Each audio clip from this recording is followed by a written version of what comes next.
के आए हैं, ठीक है? वहाँ से विग्रह ले आए हैं। तो बहुत इम्पोर्टेंट है, मतलब जो भी हम आगे पढ़ेंगे मतलब आपको टच करेगा ये, ऐसा था। चलिए आगे ही चलते हैं। और पीछे के और हमने क्या-क्या पढ़ा था? काफ़ी कुछ, एक हमने क्वेश्चन आंसरिंग पढ़ी थी, जिसमें मिस्टर जॉर्ज प्रभुपाद के बीच का एक कन्वर्सेशन पढ़ा था हमने। उस कन्वर्सेशन में कुछ क्वेश्चंस उन्होंने किए थे। मिस्टर जॉन क्वेश्चन करके प्रभुपाद उनका आंसर कर रहे थे, ठीक है? तो प्रभुपाद जी ने कुछ भगवद गीता के श्लोक भी से मतलब उनका रेफरेंस दिया था, यद्यत आचरी श्रेष्ठम, ठीक है? कि श्रेष्ठ पुरुष जो आचरण करते हैं, सामान्य पुरुष उसका अनुकरण करते हैं, ठीक है? तो आज चलते हैं आगे। आगे क्या होता है इसमें? क्योंकि अब विग्रह जो है प्रभुपाद जी के पास आ चुके हैं, अब वहां पर मंदिर में कैसे स्थापित होंगे, आगे चलते हैं।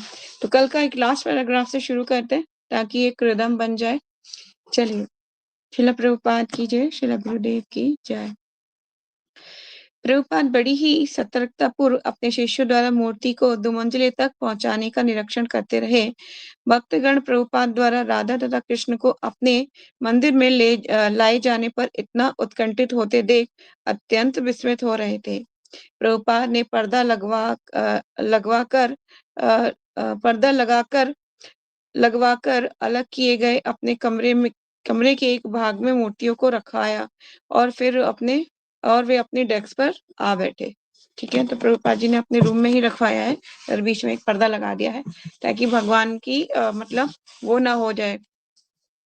जब विग्रह होते हैं ना, रूम में वैसे मना किया जाता है कि जिस रूम में आप रहते हो उस रूम में विग्रह मंदिर नहीं होना चाहिए, पर लेकिन प्रभुपाद जी ने एक पर्दा लगा दिया ताकि अपराध ना लगे विग्रह के प्रति।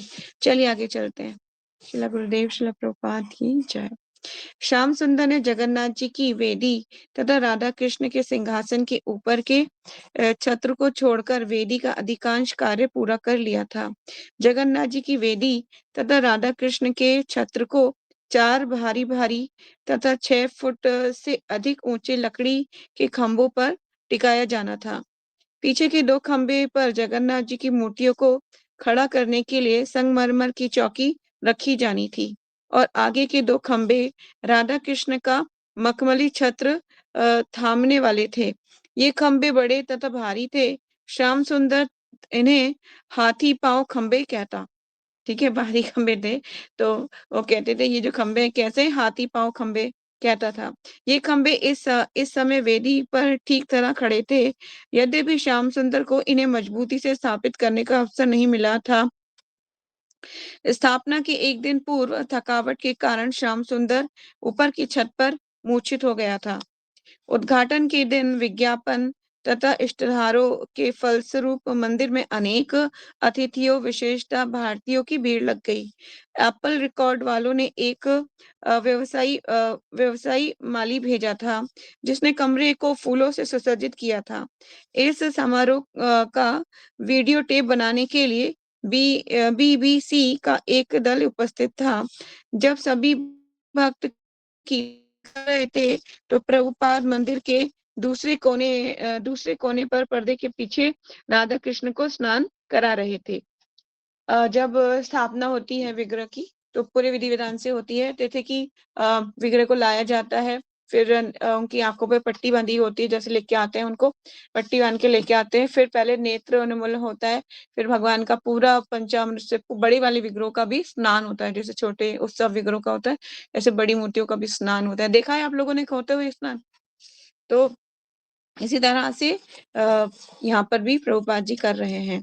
योजना ये थी कि मूर्तियों को स्नान कराने के बाद वेदी पर स्थापित किया जाएगा, और यमुना उनको वस्त्र पहनाएगी।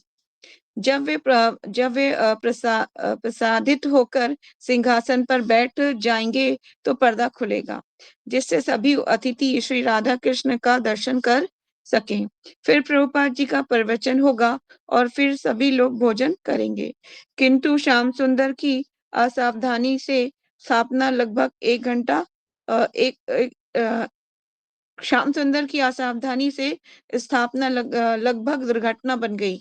प्रभुपाद मूर्तियों को स्नान करा चुके थे और वे संगमरमर की वेदिका में स्थापित की जा चुकी थी कि सहसा हाथी पांव खंबे डगमगाने और मूर्तियों के ऊपर का छत्र नीचे गिरने लगा। संकट आते देखकर प्रभुपाद कूदकर वेदी पर गए और दोनों खंभों को वे यथास्थान पकड़े रहे और चिल्लाए, इन्हें यहाँ से बाहर करो। जब प्रभुपाद अपनी भुजाओं से मूर्तियों की रक्षा कर रहे थे, तो लोग छत्र हटाने लगे और फिर एक-एक खंबे को और 2-2 आदमी पकड़कर बाहर ले गए। मूर्तियां अक्षत रही, मतलब मूर्ति टूटी नहीं। पर्दे के पीछे प्रभुपाद राधा कृष्ण की रक्षा कर रहे थे और दूसरी ओर अतिथि तथा संवाददाता मूर्तियों के अनावरण की प्रतीक्षा में रत थे। दुर्घटना से अपरिचित वे इतना ही देख पाए कि लोग पर्दे के पीछे से बड़े खंबे तथा छत्र लेकर बाहर आ रहे हैं। बीबीसी कैमरा दल ने इन खंभों तथा छत्र का चित्र लेना ये समझकर प्रारंभ कर दिया कि ये भी समारोह का एक भाग है। मतलब वहां पे जो प्रेस रिपोर्टर थे उन्हें लगा कि ये भी हो सकता है इनका कार्यक्रम है उसका एक भाग हो। प्रभुपाद समेत पर्दे के पीछे से कुछ भक्त स्तंभित थे, किंतु ये क्षमा याचना या प्रशंसा का समय ना था। यमुना वस्त्र पहना रही थी और प्रभुपाद उसे जल्दी करने को कह रहे थे और अंत में जब सब तैयारी हो गई तो प्रभुपाद ने मुख्य पर्दा खोला, जिसमें मंदिर में भरे हुए अतिथियों के समक्ष भगवान कृष्ण तथा राधा रानी के वंदनीय स्वरूप प्रकट हो गए। देखिए, जब विग्रह को मतलब तैयार किया जाता है तो पर्दा किया जाता है, आप सबको पता ही होगा, पर्दा किया जाता है। और लेकिन जब विग्रह प्रकट होते हैं अपने मतलब ऐश्वर्य के साथ, तो कितने सुंदर लगते हैं, है ना? तो मतलब वो आप इसे जो मैं पढ़ रही हूँ इंसिडेंट, इसमें आप मतलब खुद को ऐसा फील कीजिए कि हम सामने ही खड़े हैं प्रभुपाद जी, मतलब अब विग्रह प्रकट हो चुके हैं, ठीक है? एक भक्त आरती करने लगा और प्रभुपाद जी केसरिया चादर ओढ़े और फूलों की माला पहने एक और खड़े राधा कृष्ण की और सम्मान पूर्वक देख रहे थे, मानो वे उनके पुजारी तथा रक्षक हों। इस तरह इस तरह कई महीनों का प्रयास पूरा हुआ। वास्तव में इस शुभ अवसर के लिए वर्षों से योजना चल रही थी। 100 वर्ष पूर्व भक्ति विनोद ठाकुर ने उस दिन की आशा की थी जब कृष्ण भावना अमृत इंग्लैंड पहुंचेगा। शीला भक्ति सिद्धांत सरस्वती की भी यही कामना थी। अब लंदन में एक प्रामाणिक राधा कृष्ण मंदिर द्वारा कृष्ण भावनामृत का उपदेश दिया जाना गौड़ीय वैष्णवता के लिए एक ऐतिहासिक अवसर था।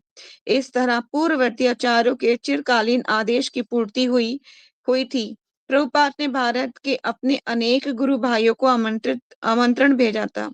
यद्यपि उनमें से कोई भी नहीं आ सका था, किंतु उन्होंने ये जानकर प्रसन्नता अवश्य हुई होगी कि कम से कम शीला भक्ति सिद्धांत सरस्वती का स्वप्न साकार हो गया है।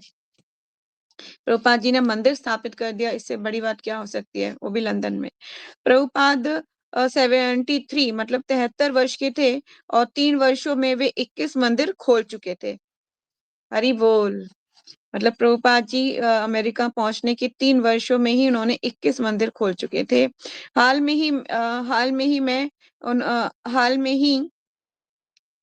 हाल में उन्होंने अपने कुछ भक्तों से कहा था कि वे इस्कॉन की एक शासी संस्था गवर्निंग बॉडी बना लें, है ना, जिसे क्या कहते हैं, बीबीसी, जिससे वे प्रबंध कार्य से छुट्टी पा सकें और कृष्ण भावनामृत साहित्य लिखने में अपना पूरा ध्यान केंद्रित कर सकें।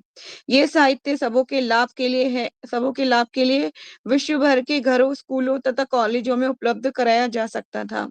ऐसे साहित्य में मैं जीवित रहूंगा। ये लाइन आप हाईलाइट कर लीजिए। प्रभुपाद जी बोलते थे कि मेरी जो बुक्स हैं, जब ये बुक्स के थ्रू मैं कैसा रहूंगा, हमेशा जिंदा रहूंगा, क्योंकि प्रभुपाद जी की सोच, प्रभुपाद जी का पूरा ज्ञान, पूरी मतलब कह लीजिए उनकी होल लाइफ की जो मेहनत है उन्होंने किसमें डाली है, अपनी बुक्स में डाली है। इसलिए प्रभुपाद जी का साहित्य, उनकी बुक्स अमूल्य है, हमारे लिए एक वरदान है ना। तो हमेशा उनको ऐसा नहीं कि एक बार पढ़ के छोड़ दिया तो हो गया, पढ़ते रहिए हमेशा, ठीक है। उनका कहना था कि पता नहीं इस संसार में मुझे और कितना काल तक रहना है, किंतु किंतु मेरी किंतु मेरी इच्छा है कि मैं जन्म जन्मांतर अपने गुरु महाराज को प्रसन्न रखूं और सेवा करता रहूं। बहुत इंपॉर्टेंट और बहुत सुंदर लाइन है ये, आप इसको हाईलाइट मार्क कर सकते हो। सक्रिय कार्य से विश्राम लेने तथा पुस्तकें लिखने में व्यस्त रहने की इच्छा व्यक्त करने के बावजूद प्रभुपाद यहाँ पर एक नए मंदिर की में मूर्तियों की स्थापना कर रहे थे और अपने शिष्यों को असावधानी से इनकी रक्षा अपने शिष्यों की असावधानी से इनकी रक्षा कर रहे थे। यदि वे यहाँ उपस्थित ना होते तो ये उत्सव एक दुर्घटना बन गया होता।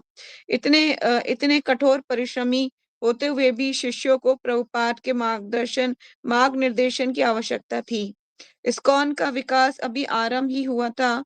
प्रभुपाद केवल कुछ ही नहीं अपितु पूरे पूरे 108 मंदिर खोलना चाहते थे।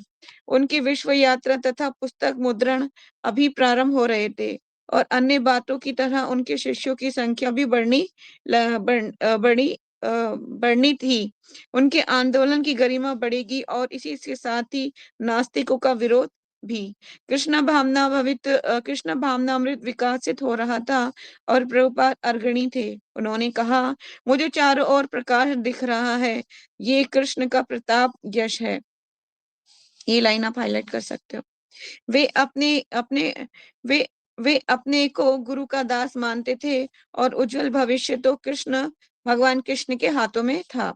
लंदन से विदा होने के दिन प्रभुपाद ने अपनी कुछ निजी वस्तुओं यथा स्वेटर तथा स्कार्फ अपने शिष्यों में बांट दी। फिर वे अकेले सीढ़ियों से उतरकर मंदिर में मूर्तियों का दर्शन करने गए। वे देर तक फर्श पर दंडवत पड़े रहे और फिर खड़े होकर राधा कृष्ण को देखते रहे। प्रभुपाद जी अक्सर अपनी कुछ चीजें अपने शिष्यों में बांट दिया करते हैं। आपको पता है, हिज होलीनेस गोपाल कृष्ण गोसाई महाराज के पास जो वॉच थी, कौन सी वॉच थी वो प्रभुपाद को दी गई थी। रॉल्स कौन सी थी, आई थिंक मैं भूल गई उसका नाम। जयश्री आपको याद है? Rado Rolex Rado Rolex watch, yes Rolex watch. Rolex. तो वो वॉच प्रभुपाद की वॉच थी जो वो पहना करते थे और वो इतनी महंगी वॉच थी उस टाइम के जमाने की। वो बार बार जब भी बंद हो जाती थी तो उसको जो है उसके सेल चेंज कराते थे। और गुरु महाराज जी जो है इतने ज्यादा मतलब उसके लिए कंसर्न रहते थे कि वॉच जो है इसका कोई मिसयूज ना हो जाए, इस कुछ मतलब कोई टूट ना जाए, फूट ना जाए, इतना ध्यान रखते थे। और मैंने भी वो वॉच को उनके हाथों में कई बार देखा जब अभिषेक करते हुए, जैसे कभी ये पंचतत्व अभिषेक वो हो रहा, सॉरी पंचतत्व अभिषेक में तो मैंने देखा ही मायापुर में।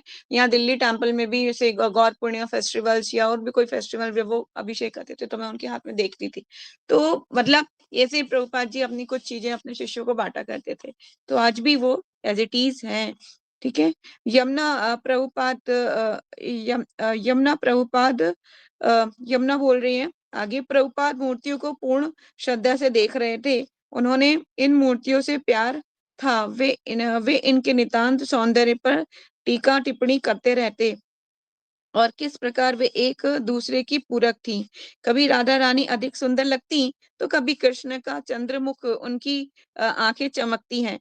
देखो अब ऐसा होता ही है, जब भी युगल जोड़ी को आप तैयार करेंगे ना तो कभी राधा रानी बहुत ही सुंदर लगेंगी, है ना, कभी कृष्ण बहुत सुंदर लगेंगे। तो आज मैंने अपनी राधा रानी को तैयार किया तो बहुत सुंदर लग रही थी पिंक ड्रेस पहन के। अब वे कृष्ण को तैयार किया तो कृष्ण उनसे ज्यादा सुंदर लग रहे थे। तो मैंने कहा कृष्णा देखो राधा रानी सुंदर लग रही है, आप राधा रानी को बोलिए क्या कृष्णा सुंदर लग रहे हैं। तो मतलब इस तरह से भगवान जो है और क्या है, वो थोड़ी देर बाद में मैं जप कर रही थी, जप करते करते देखती हूँ 15-20 मिनट तो भगवान ने वो फूल जो अपने हाथ में धारण करा रखा, एक मैंने उन्हें रोज दिया था, वो 15-20 मिनट आराम से वो पकड़े रहे उसको। और जब मैं चैंटिंग कर रही हूँ तो फ्लावर गिरा रहे हैं। मैंने कहा अच्छा आज आप ही सुंदर लग रहे हो, अच्छा मैं मान गई। तो मतलब इस तरह से भगवान रेसिप्रोकेट करते हैं। प्रभुपाद ने आगे चलते हैं, प्रभुपाद ने मुझे देखा और कहा, मैंने तुम्हें जो कुछ सिखाया है यदि उसका अभ्यास करती रहोगी तो मैंने जिस तरह अच्छा विग्रह की पूजा की शिक्षा दी है उसका पालन करती रहोगी और यदि तुम हमारे द्वारा प्रकाशित पुस्तकों को पढ़ोगी तो तुम्हारे लिए ईश्वर के धाम वापस जाने के लिए इतना ही पर्याप्त होगा। कितनी बड़ी बात बोल दी प्रभुपाद जी ने कि मेरे बताए इंस्ट्रक्शंस को और मेरा सिखाए हुए चीजों को पालन करती रहोगी तो तुम भगवत धाम वापस जा सकती हो, उसके लिए इतना ही पर्याप्त है। ठीक है। तुम्हें और कुछ नया सीखने की आवश्यकता नहीं है। मैंने तुम्हें जो कुछ सिखाया है, उसी का अभ्यास करो, तुम्हारा जीवन सफल हो जाएगा। फिर वे चले गए। फिर वे चले गए। हाँ, चले गए। तो इस तरह से प्रभुपाद जी जो हैं अपने इंस्ट्रक्शंस देते थे, और यमुना माता जी जो हैं, प्रभुपाद जी की बहुत बहुत सेवा करती थी, बहुत ज्यादा सेवा करती थी। ठीक है। और यमुना माता जी ही वो माता जी हैं जो प्रभुपाद जी को ट्रेन में उनको राइस मांगा था प्रभुपाद ने। तो राइस मांगा तो उनको राइस, वो कहती मैं अपने गुरु के लिए इतनी सेवा नहीं कर सकती, तो मैं क्या शिष्य हूँ। तो अब ट्रेन में गरम गरम राइस प्रभुपाद जी को एकदम गरम गरम चाहिए होता था। जैसे कि उनकी प्लेट में आधी चपाती रह जाती थी, प्रभुपाद जी बैल बजाते थे, और वो बैल बजाते थे। अब जैसे फिर यमुना माता जी उस टाइम पे चपाती डालती थी, और फिर गरम गरम एकदम फुली फुली चपाती प्रभुपाद जी के पास लाती थी। अब ट्रेन में प्रभुपाद जी को राइस चाहिए, कैसे होंगे राइस। तो बहुत अड़ जा, कैसे करूँ मैं अपने गुरु की सेवा। फिर जाती हैं, वहाँ के पेरेंट्री स्टाफ से बात करती हैं कि हमें अपने गुरु महाराज के लिए राइस बनाना है। तो कहते हैं इम्पॉसिबल, वहाँ पे बड़े बड़े वेसल्स हैं और मास लेवल पे कुकिंग होती है, हम आपको ऐसे परमिशन नहीं दे सकते, नहीं हो पाएगा, इम्पॉसिबल है। तो वो अड़ जाती है, नहीं नहीं मुझे बनाना है, मुझे सेवा करनी है अपने गुरु महाराज की। नहीं हो पाएगा। तो कहती है मैं कूद जाऊंगी ट्रेन से। और ये सच बात है, वो कूदने जा रही थी। फिर वो सब लोग अपना माथा पीटते हैं, अच्छा भाई चलो बना लो। तो फिर राइस बना के लेके आती हैं, और फिर अपने प्रभुपाद जी को देती हैं। प्रभुपाद जी के मुंह पे एकदम प्रसन्नता आ जाती है। तो कहती है हाँ, अब मेरा जीवन का लक्ष्य पूरा हो गया, मतलब प्रभुपाद को प्रसन्न करना। तो कहने का मतलब ये है कि गुरु के प्रति पूर्ण शरणागति हमें सीखनी चाहिए उनके डिसाइपल्स से। यमुना माता जी की समाधि कहाँ पर है? वृंदावन में, है ना, वैष्णव समाधि, जहाँ पे हमने प्रणाम भी किया था। तो वहां उनकी समाधि है। तो माता जी बहुत बहुत बहुत सिंसियर थी, और और अपने प्रभुपाद की सेवा के लिए अत्यंत, मतलब हमेशा तैयार रहती थी। ठीक है, आगे चलते हैं। लंदन के बाद शिला प्रभुपाद अमेरिका लौट आए। और कहाँ गए प्रभुपाद जी? अब अमेरिका आ गए हैं लंदन से। जहां उन्होंने अमेरिकी केंद्रों में, विशेषतः लॉस एंजलिस में लगभग 7 मास बिताए। लॉस एंजलिस में जुलाई के अंत में उन्होंने इस्कॉन का प्रबंधन करने के लिए एक शासी निकाय, गवर्निंग बॉडी कमीशन, है ना, बीबीसी।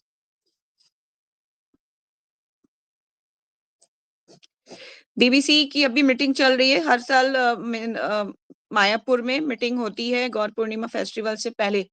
तो जीबीसी बीबीसी भी बीबीसी भी है, जीबीसी भी है, दो तीन तरीके की हैं बॉडीज, पर एक जो मेन बॉडी है वो जीबीसी है। ठीक है। तो मीटिंग होती है मायापुर में हर साल। तो आगे चलते हैं, इसमें और भी कुछ होगा, पढ़ते हैं। चलिए।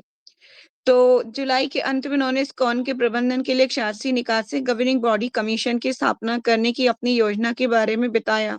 28 जुलाई 1970 को उन्होंने इस संबंध में निम्नलिखित अंश लिखाया। क्या लिखाया था प्रभुपाद जी ने? मैं अधो अधो हस्ताक्षरी एसी भक्ति वेदांत स्वामी, जो कि श्री ओम विष्णुपाद परमहंस 108 श्रीमद भक्ति सिद्धांत सरस्वती गोस्वामी महाराज प्रभुपाद का शिष्य हूँ। 18 सितंबर 1965 को संयुक्त राज्य अमेरिका में कृष्ण भावनामृत आंदोलन प्रारंभ करने के उद्देश्य से आया। 1 वर्ष तक मुझे कोई शरण नहीं मिली, और मैं इस देश के अनेक भागों में घूमता रहा। फिर जुलाई 1966 में मैंने इस संघ को the international society for Krishna consciousness के नाम से, इसका संक्षिप्त नाम इस्कॉन है, स्थापित किया। धीरे धीरे संघ बढ़ने लगा, और एक एक करके इसकी कई शाखाएं खुल गई। अब 34 शाखाएं हैं, जिसकी सूची यहाँ दी जा रही है। क्योंकि अब हमारी गतिविधियों में वृद्धि हुई है, अतः मैं सोचता हूँ कि गवर्निंग बॉडी ऑफ कमीशन, ठीक है, यहाँ आ गया ना। अब प्रभुपाद जी अब गवर्निंग बॉडी ऑफ कमीशन की बात कर रहे हैं। गवर्निंग बॉडी ऑफ कमीशन, एक सेकेंड, वो भी गवर्निंग ऑफ बॉडी का कमीशन ही था, वो बीबीसी नहीं ना, वो जेबीसी होगा, जीबीसी होगा। एक सेकेंड, मैं ठीक कर लेती हूँ, मेरे में थोड़ा सा मिस प्रिंटिंग है। Yes, governing body of commission जिसके इसके पश्चात GBC के नाम से पुकारा जाएगा, स्थापित किए जाएं। अब मैं 75 मतलब 75 वर्ष का हूँ और वृद्ध हो रहा हूँ और किसी समय प्रयाण कर सकता हूँ। अब मैं आवश्यक समझता हूँ कि अपने शिष्यों को निर्देशन दूं कि इस सारी संस्था को किस तरह प्रबंध किया जाए। वे लोग अपने अपने केंद्रों का प्रबंध कर रहे हैं, जिसमें से एक अध्यक्ष, एक सचिव तथा एक कोषाध्यक्ष है। ठीक है, ये होता है टेम्पल में कि एक तो अध्यक्ष होते हैं, मतलब जो टेम्पल का प्रेसिडेंट होते हैं, एक सचिव होते हैं और एक कोषाध्यक्ष, जो पूरी टेम्पल की सारी जो फाइनेंशियल होती है, जितना भी ट्रांजेक्शन सब देखते हैं और मेरे मतानुसार वे इन्हें सुचारू रूप से चला रहे हैं। किंतु मंदिर व्यवस्था, कृष्ण भावना के प्रचार, पुस्तकों एवं साहित्यों के लिए वितरण, नवीन केंद्रों की स्थापना तथा भक्तों को सही मापदंड तक शिक्षा देने के विषय में हम और अधिक उन्नति लाना चाहते हैं।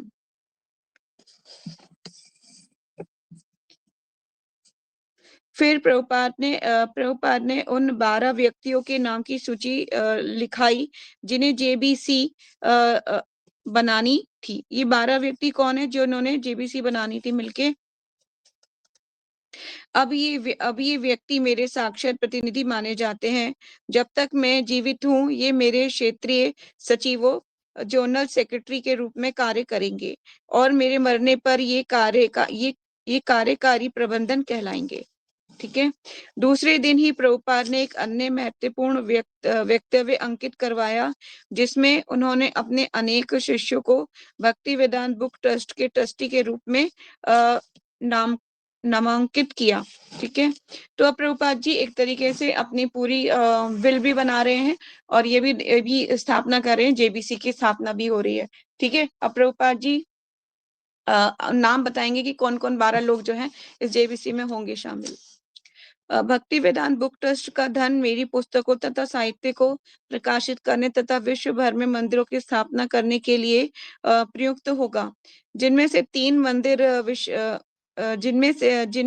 मंदिर विशेष रूप से स्थापित किए जाएंगे।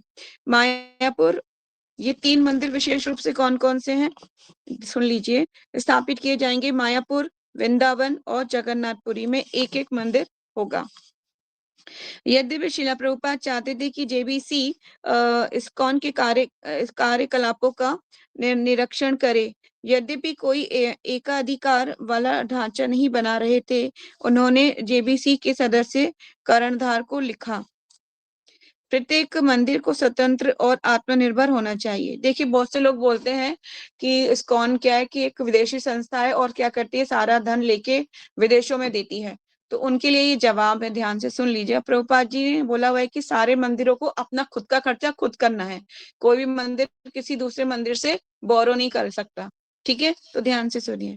प्रत्येक मंदिर को स्वतंत्र और आत्मनिर्भर रहना चाहिए। शुरू से मेरी ये योजना थी कि एक बार एकाधिपत्य हुआ नहीं कि सब कुछ बिगड़ जाएगा। सदैव व्यक्तिगत प्रयास, कार्य, उत्तरदायित्व तथा स्पर्धा की भावना होनी चाहिए। ये नहीं कि एक का प्रभुत्व हो और वही सारे लाभ अन्यों को बांट दे और वे लोग कुछ ना करके केवल तुमसे मांगते रहें और तुम देते रहो। नहीं, इसकी परवाह ना करो। प्रत्येक केंद्र के पंजीकरण की झंझट उठानी होगी।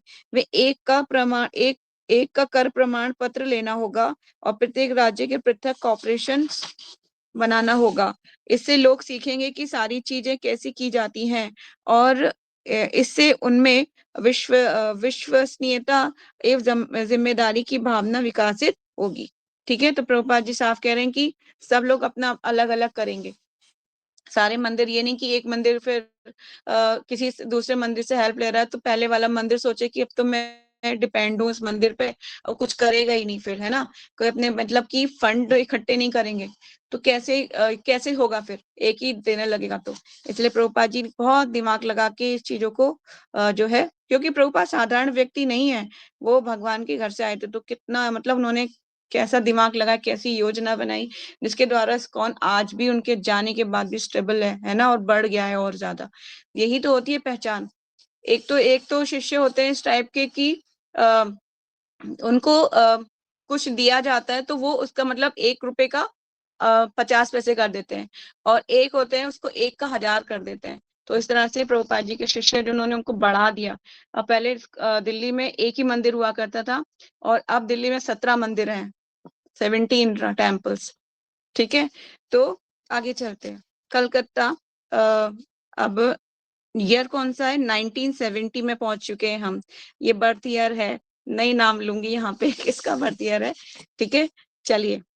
1970, लगभग 3 वर्षों में प्रभुपाद पहली बार भारत में अपने नगर कोलकाता लौटे। अब प्रभुपाद जी कोलकाता लौट चुके हैं, कितने वर्षों के बाद, 3 वर्षों के बाद प्रभुपाद जी पहली बार भारत में अपने नगर कोलकाता लौटे। यद्यपि विलंब हो चुका था और यात्रा लंबी रही थी, किंतु जब प्रभुपाद जहाज की सीढ़ियों से नीचे उतर रहे थे तो प्रसन्नता का अनुभव कर रहे थे। अब देखिए, ये एक ह्यूमन नेचर है कि अभी भी हम अपने होम टाउन जाते हैं तो अंदर से प्रसन्नता अवश्य ही होती है, चाहे हम मतलब कुछ स्पेशल नहीं हो, पर फिर भी प्रसन्नता सबको होती है, एक ही ह्यूमन नेचर है। सिर्फ अच्युतानंद तथा जयप्रताका, हमें गुरु महाराज का नाम आ गया, हिला गुरुदेव की जय।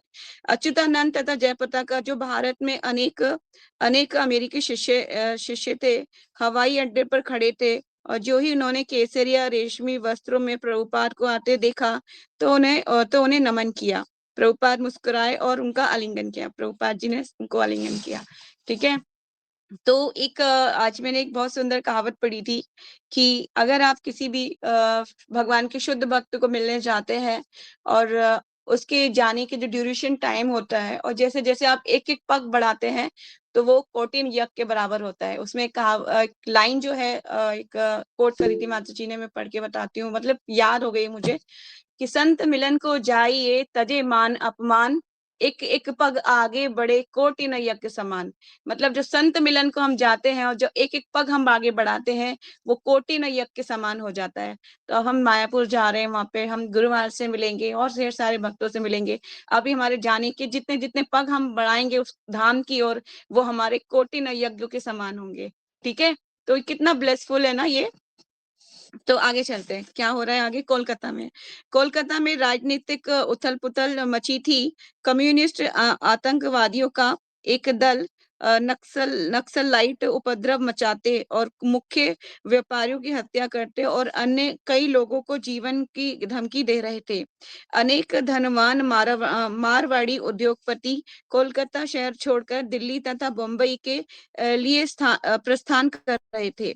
आतंकवादियों के अतिरिक्त बंगाली कॉलेज के छात्र अनियंत्रित हो रहे थे, किंतु पश्चिमी बंगाल के बुजुर्ग लोग अधिकांश प्रभुपाद के दर्शन अभिलाषी हिंसा तथा अशांति से आतंकित थे। प्रभुपाद ने उनको बतलाया कि एकमात्र आश्रय कृष्ण का है। ठीक है, तो अभी गुरु महाराज और अच्युतानंद स्वामी महाराज जो हैं प्रभुपाद से मिले हैं, और ये बात सच है। तो उस टाइम पे जो मायापुर की सिचुएशन थी, मैंने पढ़ी है गुरु महाराज की बुक्स मिल्वॉकी टू मायापुर, उसमें साफ साफ लिखा हुआ है कि बहुत ही डेंजर सिचुएशन थी। मतलब यहाँ तक कि मेरे गुरु महाराज को एक लाइसेंसिंग रिवॉल्वर भी रखनी पड़ती थी, डकैत आते थे लूट के ले जाते थे। बहुत बहुत बहुत मुश्किल से रहते थे वो वहां पर। तो और उनको लैंग्वेज का भी प्रॉब्लम आया था। गुरु महाराज ने वहाँ के लोकल लोगों से धीरे धीरे फ्रेंडशिप किया, दोस्ती किया, क्योंकि इंडिया के लोग जनरली किसी भी फॉरेनर्स को देख के ऐसे समझते हैं जैसे जंगल में कोई नया जानवर आ गया हो, है ना, अजीब से उसके साथ बिहेव करते हैं। तो बहुत ही उनको मतलब उनके एकदम उनके रूट लेवल पे जाके, उनको ग्राउंड लेवल पे जाके बातचीत करना। गुरु महाराज ने उनसे दोस्ती करी, फिर उनसे खेती करना सीखा, उनकी लैंग्वेज को सीखा, और सीखने के बाद जब लैंड इस्कॉन को मिल गई तो फिर उसके बाद उन्होंने उस लैंड पे वो भी खेती की। मैंने सुना था पहले गुरु महाराज ने बहुत सारी मूली उगाई थी। बहुत सारी भक्तों ने बोला कि नो मूली, फिर वो एक हफ्ते तक मूली खाते रहे, इतनी सारी मूली।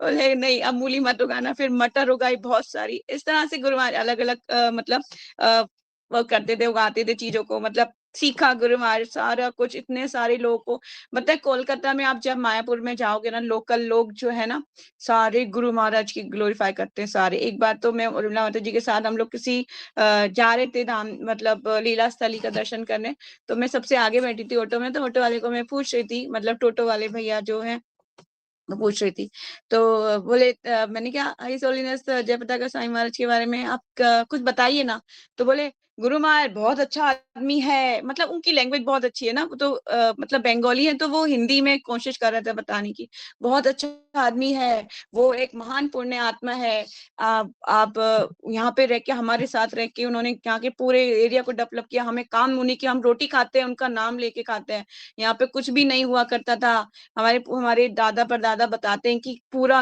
ये जो पूरा एरिया जंगल ही जंगल था, आज सच में जंगल था, आज भी वहां पे रात को भेड़ियों की आवाज आती है, आप सुनोगे रात को जब सोने जाओगे ना रात को, या सुबह उठोगे 3 बजे तो भेड़ियों की आवाज आती है। तो ईश्वर ध्यान भवन तक तो 1-2 बार भेड़िए आ भी जाते हैं, वहां पे गार्ड बैठा रहता है प्रोटेक्ट के लिए। तो कहने का मतलब है कि पूरा जंगल था, और वो ऐसे इनको बताता है कि इतना ज्यादा गुरु, इतना ज्यादा मतलब लोगों से बात करना और पूरा स्ट्रगल करना और पूरा टेम्पल की टेक केयर करना सब गुरु महाराज करते थे। मोटे मोटे चूहे हुआ करते थे, और वहां पे मच्छर भी होते हैं, हेलीकॉप्टर साइज मच्छर होता है, मतलब इतने बड़े बड़े।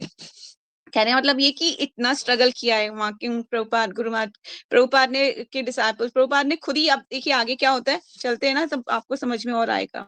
लोग अत्यधिक शुद्ध अवस्था में हैं और सभी लोग उनकी दशा सुधारने के लिए कुछ करने की मुझे आशा करते हैं, किंतु मैं उन्हें केवल हरे कृष्ण का जप करने की सलाह देता हूँ, क्योंकि ये दिव्य ध्वनि समस्त अवरोगों का एक रामबाण औषधि है। ठीक है। प्रभुपाद को कोलकाता की सामाजिक समस्याओं के लिए एक किसी विशेष कार्यक्रम को बनाए रखने की आवश्यकता महसूस नहीं हुई। हरे कृष्णा का जप ही समस्त भवरोगों की एकमात्र औषधि है। ठीक है, प्रभुपाद जी का कहना था कि एकमात्र हरे कृष्णा ही क्या है, समस्त भवरोगों की औषधि है। ये सच बात है। आपको कोई भी प्रॉब्लम क्यों ना हो, एंजाइटी, टेंशन, दुखी क्यों ना है, जब कर लीजिए आपका मन शांत हो जाएगा स्वतः ही। प्रश्न ये था कि एक रामबाण औषधि भारतीयों को देने के लिए अपने अमेरिकी शिष्यों का किस तरह सर्वोत्तम उपयोग किया जाए। प्रभुपाद 10 भक्तों की टोली साथ लाए थे और पश्चिम में अपने नायकों को एक मास के भीतर 20 की और मांग की थी। उन्होंने जापान की दाई निपन प्रिंटिंग कंपनी से $60,000 मूल्य की पुस्तकें तथा पत्रिकाएं मंगाई थी, और उनके सन्यासी नित्य ही सड़कों पर कीर्तन कर रहे थे। संकीर्तन मंडली का अच्छा स्वागत हो रहा था। शिखा रखे, वैष्णव तिलक लगाए तथा केसरिया वस्त्र धारण किए, करताल तथा मृदंग बजाते और तन मन से हरे कृष्ण का उच्चारण करते, भगवत गीता से संस्कृत श्लोकों का उदाहरण देते, श्री कृष्ण को परम पुरुषोत्तम भगवान कहते हुए ये सिर मुंडाए पश्चिम के बंगालियों के लिए सनसनी उत्पन्न कर रहे थे। देखिए, हर एक मतलब लोगों को लग रहा था कि ये कहाँ, ये कौन सी दुनिया से आए हैं, ये एलियन है या क्या है ये, मतलब सिर मुंडाया हुआ है, शिखा रखी हुई है, तिलक लगाया हुआ है और कीर्तन कर रहे हैं। कि ऐसा तो नहीं चैतन्य महाप्रभु का मूवमेंट जो कई 500 साल पहले था, ये सारे लोग वहीं से लौट आए हो, कैसे, मतलब लोग अचंभित थे। तो उनको ये सनसन कह रहे हैं ना, यहाँ पे सनसनी उत्पन्न कर रहे थे भक्त। बहुत इंपॉर्टेंट है ये कि किस तरह से आगे बढ़ेंगे। आप देखिए, यहाँ की अब इंडिया की बात हो रही है, इंडिया में जब भक्त आए तो अजीब, मतलब लोगों पर ऐसी मेंटेलिटी ऐसा छा गया कि ओ अंग्रेज, बाबा रे बाबा, ये करने क्या वाले हैं इतना सारा, कुछ ये क्या रहे हैं, मृदंगा बजा रहे हैं, करताल बजा रहे हैं, मतलब ये इंडिया का कल्चर है और ये फॉरेन लोग कैसे इसको फॉलो कर रहे हैं। तो ऐसी लोगों के बीच सफेद हाथी कहते थे इन्हें। हाँ। मैंने कहा सफेद हाथी भी कहते थे इन्हें पहले। अच्छा। तो कोलकाता में मुझे जनरली ब्लैक होते हैं ना लोग, तो ये फॉरेनर बीच में व्हाइट, तो ऐसा सुनने में आया था। ओके, चलिए, आपने तो सुना होगा दीदी, आप उस टाइम पे थे ना। हम तो जन्म ही नहीं हुआ था। और इन्हें देखने सैकड़ों लोग एकत्रित होते थे। प्रभुपाद को पता था कि उनके शिष्य अत्यधिक ध्यान आकर्षण करेंगे और एक एक व्यक्ति उन्हें देखना चाहेगा, अतः वे उन्हें प्यार से ना नचाते सफेद हाथी कहते थे। अच्छा, ये पढ़ ली होगी आपने लाइन, सफेद हाथी कहते थे। यही भक्त जो सैन फ्रांसिस्को, लॉस एंजलिस तथा न्यूयॉर्क की सड़कों पर हरे कृष्ण कीर्तन करना पसंद करते थे, जब अब ऐसी भीषण गर्मी की सामना कर रहे थे जो अमेरिका में कभी नहीं देखी थी। वे प्रतिदिन डलहौजी स्क्वायर में घंटों कीर्तन करते। भीड़ उनके निकट पहुंच जाती और कभी-कभी उन्हें छेड़ती, उन पर हंसती, किंतु अधिकतर गहरे आश्चर्य से उन्हें देखते रहती। प्रभुपाद का विचार था कि जब भारत के लोग इन तरुण पाश्चात्य लोगों को कृष्ण भावनामृत के सिद्धांतों को ग्रहण करते देखेंगे तो इन भारतीयों की अपनी अपनी संस्कृति के प्रति श्रद्धा बढ़ेगी। प्रभुपाद ने अपने शिष्यों को बतलाया कि किस प्रकार प्राचीन काल में महाराज युधिष्ठिर के समय में भारत एक कृष्ण भावनामृत राष्ट्र था, किंतु पिछले 1000 वर्षों से भारत विदेशी दासता का अधीन हो रहा है। पहले मुगलों के और फिर ब्रिटिश लोगों के फलस्वरूप बुद्धिजीवी लोगों ने और उससे कुछ कम भारत की आम जनता ने अपनी संस्कृति के प्रति सम्मान खो दिया है। उस टाइम पे जब अंग्रेजों का शासन था ना, तो फिर जैसे ही फ्रीडम मिली लोगों को, फिर भी उनके मस्तिष्क पर क्या था कि वेस्टर्न कल्चर को फॉलो करने का बहुत ट्रेंड चल गया था। उनके जैसा बेल बॉटम्स पहनना, माताएं भी शुरू हो गई थी ज्यादातर, जो है ना, जो रिच फैमिलीज की थी ना, वो ज्यादातर उनको परवाह नहीं करते ना वो लोग, तो वो बेल बॉटम्स पहनना और कट स्लिप बहुत चल गया था। साधना कट फिल्मों को देख देख के अलग हेयर स्टाइल बनाना, मेरे को पता है मेरी मम्मा बोलती थी साधना कट हेयर स्टाइल बनाती थी, उनको मतलब ऐसा पसंद था। पर कहती थी पापा को साधना कट हेयर स्टाइल पसंद है, तो मैं वो हेयर स्टाइल बनाती थी, बड़ा सा जूड़ा बनाती थी, जैसे वो फिल्मों फिल्मों में बनाती ना, लंबा लंबे जूड़े देखे होंगे आपने, ऐसा उसके मैं भूल गई नाम। तो मतलब इस तरह से पहले ऐसा कल्चर मतलब हो गया था, लोग फॉलो करते थे फिल्म स्टारों को देख देख के, और वहां से सारा वेस्टर्न कल्चर यहाँ इंडिया में आ रहा था। आजकल तो मतलब मत ही पूछिए क्या हालत है।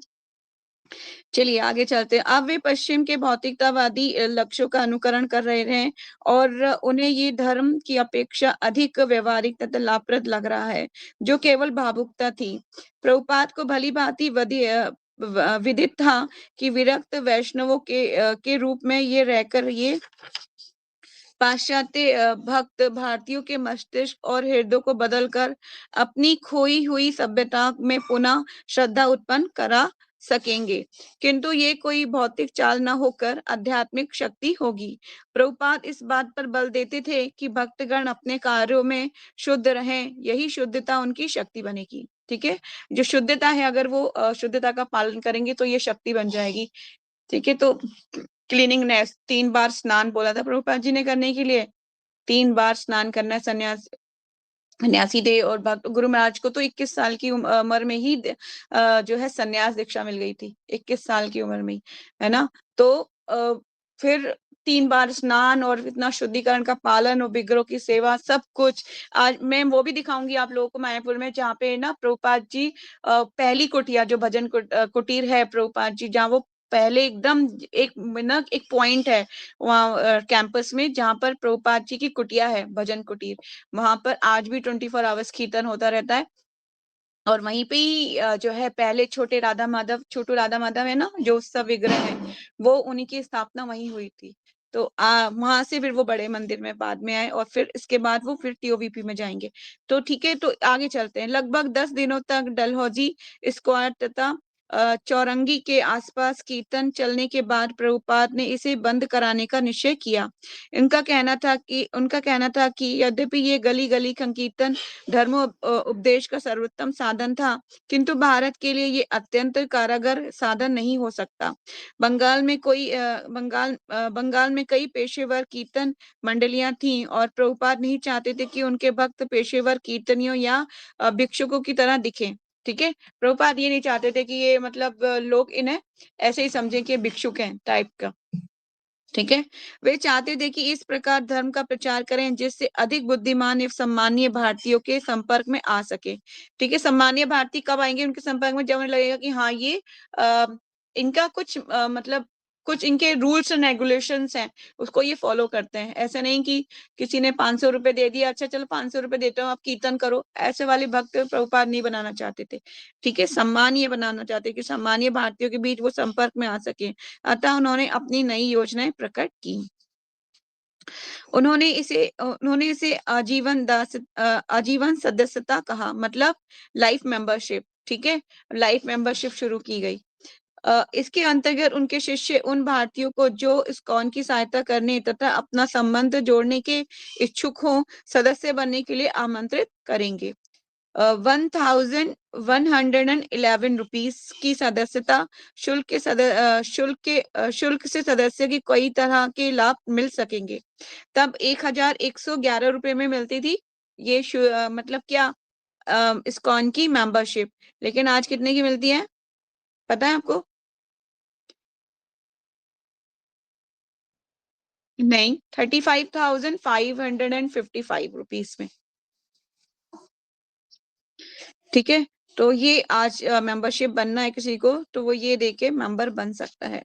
यथाशिला प्रभुपाद की पुस्तकों की प्रतियां विश्व भर में इस्कॉन केंद्रों में मुफ्त ठहरने की व्यवस्था।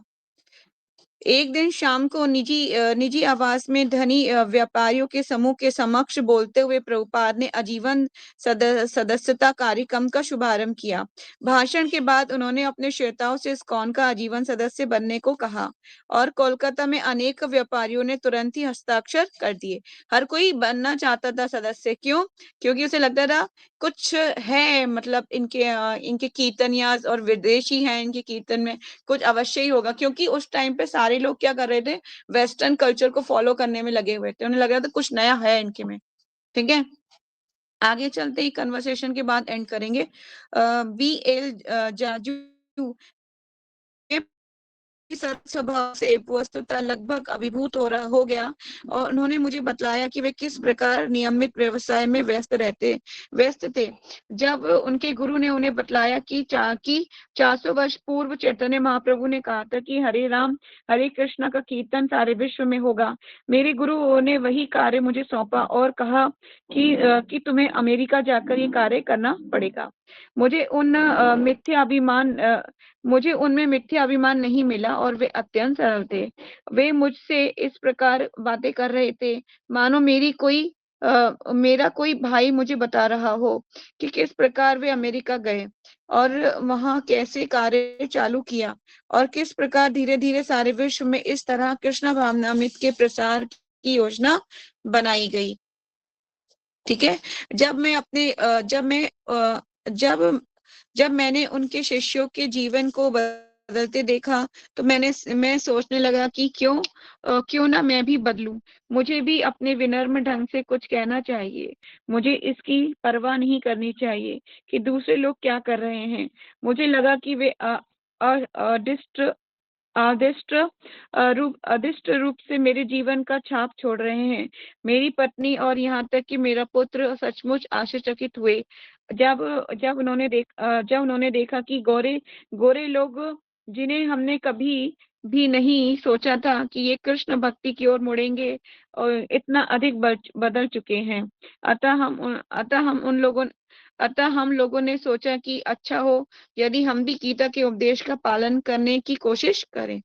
ठीक है, तो आज की कन्वर्सेशन को हम यही एंड करेंगे, बाकी कल करेंगे। कोई क्वेश्चन, कोई डाउट? मेरे ख्याल से एक पैराग्राफ रह गया है, इसको भी कर लेते हैं, है ना? एक पैराग्राफ रह चुका है, कर देते हैं। प्रभुपाद के घरों के में कार्यक्रम आयोजित करते रहे, मतलब होम अब जो है जो प्रभुपाद जी हाउस फंक्शंस भी होने लगे, अब जाने लगे। चलते हैं आगे। प्रभुपाद लोगों के घरों में कार्यक्रम आयोजित करते रहे तथा अतिथियों के साथ अपने कमरे में बातें करते रहे। एक दिन श्री धनधिरिया नामक व्यक्ति प्रभुपाद के पास आया और उसने बम्बई में होने वाले साधु समाज नामक भारत के अत्यंत महत्वपूर्ण साधुओं के जमाव की चर्चा की। ये समाज भारत के अत्यंत प्रसिद्ध साधुओं का जमाव मतलब संगठन था। इसमें इसका सम्मेलन चौपाटी के समुद्र तट पर होना था और एक विशाल मेले का रूप धारण करने वाला था, जिसमें प्रभुपाद से इसमें सम्मिलित होने के लिए अनुरोध किया था और उन्होंने इसे स्वीकार कर लिया। हरे कृष्णा। तो ये आज हमने यहाँ कंप्लीट कर लिया। कल हम आगे पढ़ेंगे। कोई क्वेश्चन?